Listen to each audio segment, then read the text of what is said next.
Chapter 119. The Candles. Warmest climes but nurse the cruelest fangs. The tiger of Bengal crouches in spiced groves of ceaseless verdure. Skies the most effulgent but basket the deadliest thunders. Gorgeous Cuba knows tornadoes that never swept tame northern lands. So too it is that in these resplendent Japanese seas the mariner encounters the direst of all storms, the typhoon. It will sometimes burst from out that cloudless sky, like an exploding bomb upon a dazed and sleepy town. Towards evening of that day, the Pequod was torn of her canvas, and bare-poled was left to fight a typhoon which had struck her directly ahead. When darkness came on, sky and sea roared and split with the thunder, and blazed with the lightning, that showed the disabled masts fluttering here and there with the rags which the first fury of the tempest had left for its after-sport. Holding by a shroud, Starbuck was standing on the quarterdeck, at every flash of the lightning glancing aloft, to see what additional disaster might have befallen the intricate hamper there. While Stubb and Flask were directing the men in the higher hoisting and firmer lashing of the boats, but all their pains seemed naught. Though lifted to the very top of the cranes, the windward quarter boat Ahab's did not escape. A great rolling sea, dashing high up against the reeling ship's high teetering side, stove in the boat's bottom at the stern and left it again, all dripping through like a sieve. Bad work, Mr. Starbuck, said Stubb regarding the wreck, but the sea will have its way. Stubb, for one, can't fight it. You see, Mr. Starbuck, a wave has such a great long start before it leaps, all round the world it runs, and then comes the spring. But as for me, all the start I have to meet it is just across the deck here. But never mind, it's all in fun, so the old song sings. Oh, jolly is the gale, and a joker is the whale, a flourish in his tail. Such a funny, sporty, gamey, jesty, jokey, hokey-pokey lad is the ocean, oh. The scud all a-flyin'. That's his flip only foamin' when he stirs in the spissin'. Such a funny, sporty, gamey, jesty, jokey, hokey-pokey lad is the ocean, oh. Thunder splits the ships, but he only smacks his lips, a tastin' of this flip. Such a funny, sporty, gamey, jesty, jokey, hokey-pokey lad is the ocean, oh.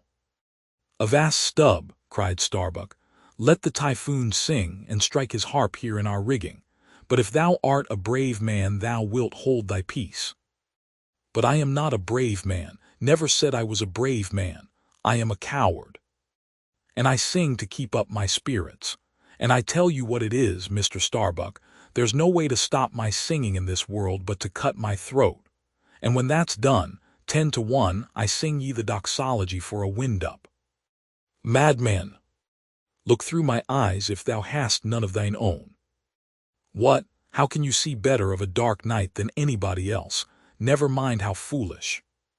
Here, cried Starbuck, seizing Stubb by the shoulder and pointing his hand towards the weather bow, markest thou not that the gale comes from the eastward, the very course Ahab is to run for Moby Dick?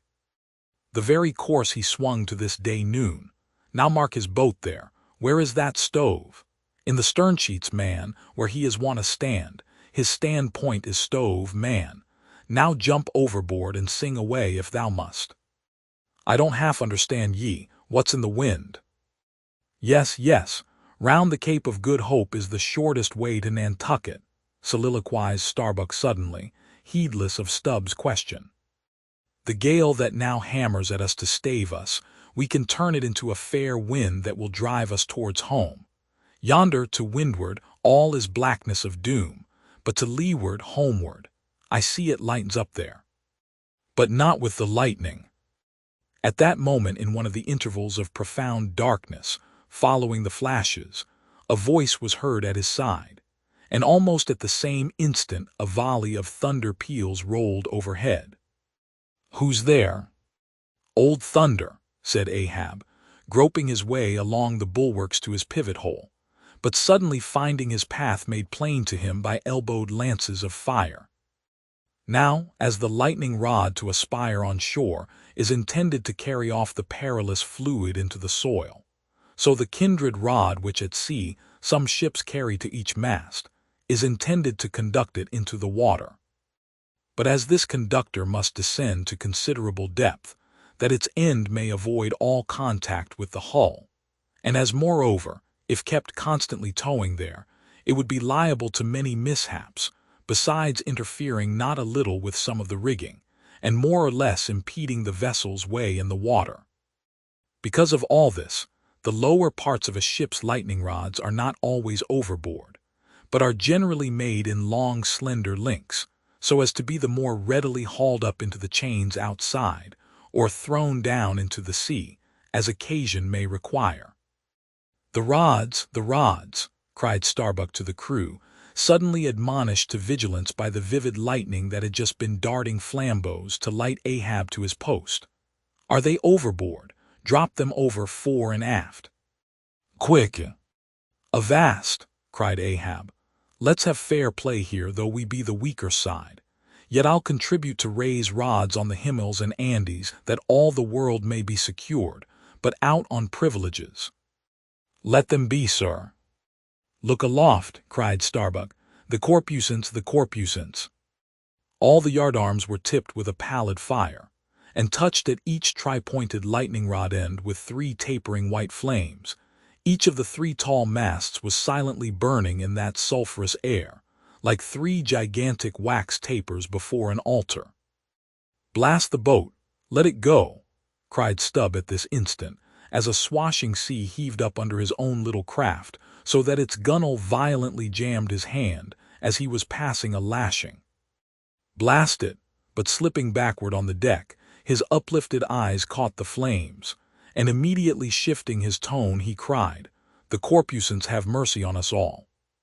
To sailors, oaths are household words. They will swear in the trance of the calm, and in the teeth of the tempest. They will imprecate curses from the topsail-yard arms, when most they teeter over to a seething sea. But in all my voyagings, seldom have I heard a common oath when God's burning finger has been laid on the ship. When his mean, Tekel Upharsin, has been woven into the shrouds and the cordage. While this pallidness was burning aloft, few words were heard from the enchanted crew, who in one thick cluster stood on the forecastle, all their eyes gleaming in that pale phosphorescence, like a far-away constellation of stars. Relieved against the ghostly light, the gigantic jet negro, Dagu, loomed up to thrice his real stature, and seemed the black cloud from which the thunder had come. The parted mouth of Tashtigo revealed his shark-white teeth, which strangely gleamed as if they too had been tipped by corpusants, while lit up by the preternatural light, Queequeg's tattooing burned like satanic blue flames on his body. The tableau all waned at last with the pallidness aloft, and once more the Pequod and every soul on her decks were wrapped in a pall. A moment or two passed, when Starbuck, going forward, pushed against someone. It was Stubb. "What thinkest thou now, man? I heard thy cry. It was not the same in the song." No, it wasn't. I said the corpusants have mercy on us all, and I hope they will still. But do they only have mercy on long faces? Have they no bowels for a laugh? And look ye, Mr. Starbuck, but it's too dark to look. Hear me, then. I take that masthead flame we saw for a sign of good luck. For those masts are rooted in a hold that is going to be chock-a-block with sperm oil, d'ye see? And so all that sperm will work up into the masts, like sap in a tree. Yes, our 3 masts will yet be as 3 spermaceti candles. That's the good promise we saw." At that moment Starbuck caught sight of Stubb's face slowly beginning to glimmer into sight. Glancing upwards, he cried, "See! See!" and once more the high tapering flames were beheld with what seemed redoubled supernaturalness in their pallor. "The corpusants have mercy on us all," cried Stubb again. At the base of the mainmast, full beneath the doubloon and the flame, the Parsee was kneeling in Ahab's front, but with his head bowed away from him, while nearby, from the arched and overhanging rigging, where they had just been engaged securing a spar, a number of the seamen, arrested by the glare, now cohered together and hung pendulous, like a knot of numbed wasps from a drooping orchard twig. In various enchanted attitudes like the standing or stepping or running skeletons in Herculaneum, others remained rooted to the deck, but all their eyes upcast. "Aye, men," cried Ahab. "Look up at it, mark it well. The white flame but lights the way to the white whale. Hand me those mainmast links there. I would fain feel this pulse and let mine beat against it, blood against fire, so." Then turning, the last link held fast in his left hand, he put his foot upon the Parsi. And with fixed upward eye and high-flung right arm, he stood erect before the lofty tri-pointed trinity of flames. "Oh, thou clear spirit of clear fire, whom on these seas I as Persian once did worship, till in the sacramental act so burned by thee, that to this hour I bear the scar. I now know thee, thou clear spirit, and I now know that thy right worship is defiance. To neither love nor reverence wilt thou be kind, and e'en for hate thou canst but kill, and all are killed. No fearless fool now fronts thee. I own thy speechless, placeless power, but to the last gasp of my earthquake life will dispute its unconditional, unintegral mastery in me. In the midst of the personified impersonal, a personality stands here. Though but a point at best, whencesoe'er I came, wheresoe'er I go, yet while I earthly live, the queenly personality lives in me and feels her royal rights. But war is pain and hate is woe. Come in thy lowest form of love, and I will kneel and kiss thee. But at thy highest, come as mere supernal power. And though thou launchest navies of full-freighted worlds, there's that in here that still remains indifferent. O thou clear spirit, of thy fire thou madest me, and like a true child of fire, I breathe it back to thee." Sudden, repeated flashes of lightning. The 9 flames leap lengthwise to thrice their previous height. Ahab with the rest closes his eyes, his right hand pressed hard upon them. "I own thy speechless, placeless power, said I not so? Nor was it wrung from me, nor do I now drop these links. Thou canst blind, but I can then grope. Thou canst consume, but I can then be ashes. Take the homage of these poor eyes and shudder hands. I would not take it.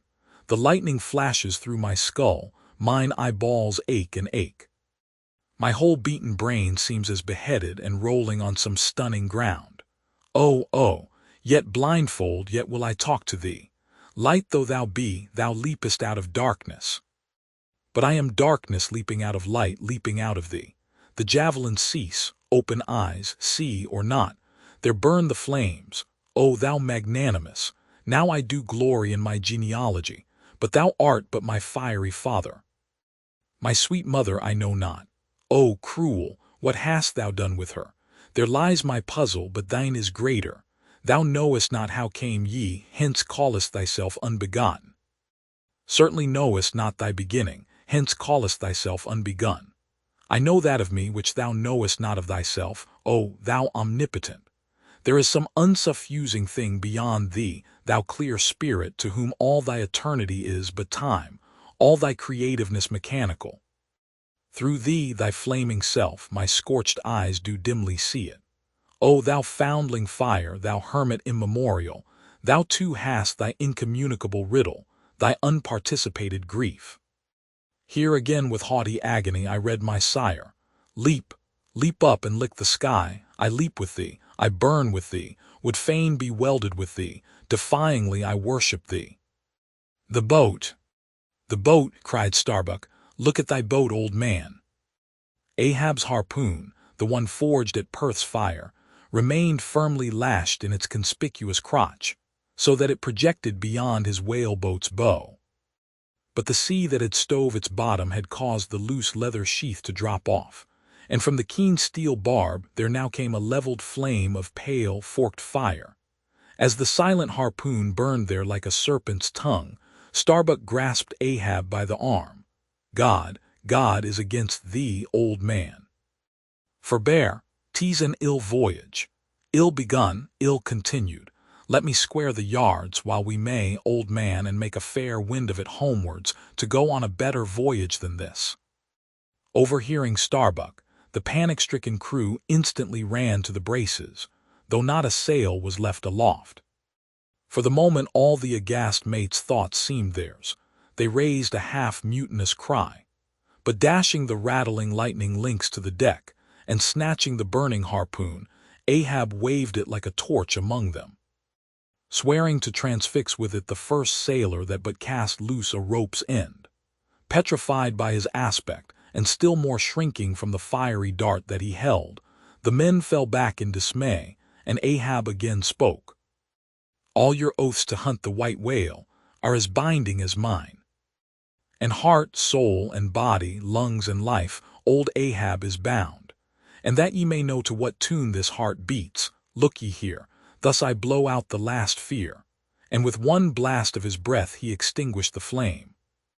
As in the hurricane that sweeps the plain, men fly the neighborhood of some lone, gigantic elm, whose very height and strength but render it so much the more unsafe, because so much the more a mark for thunderbolts.